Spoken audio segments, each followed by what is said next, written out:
Скажи, когда?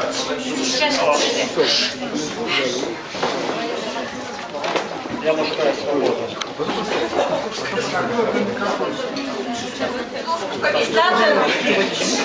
Микрофоны все включены.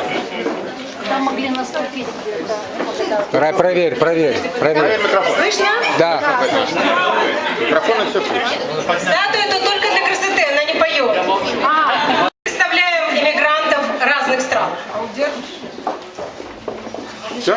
Можно начинать?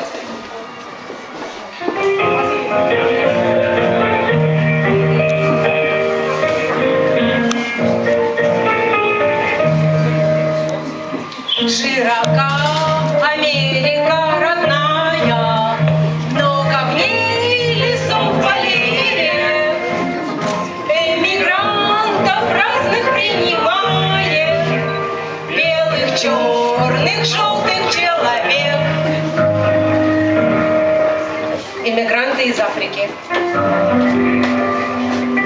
Я на велфере сижу и на солнышко гляжу. С наркотой я дружу, много деток нарожу. Пусть другие и шачат, и меня поят, кормят. Иммигранты из мусульманских стран.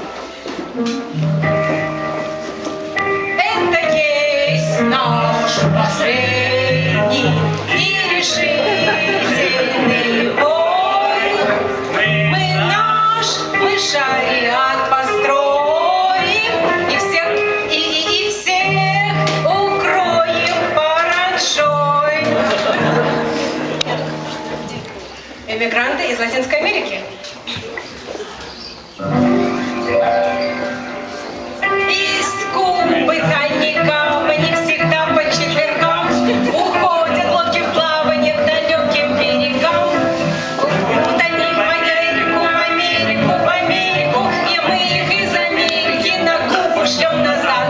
Не нужны нам нелегалы, не нужны нам нелегалы, потому что нелегалы платить таксы не хотят. Ну и наша советская миграция.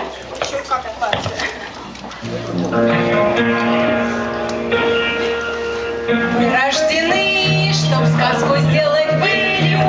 В Чикаго строим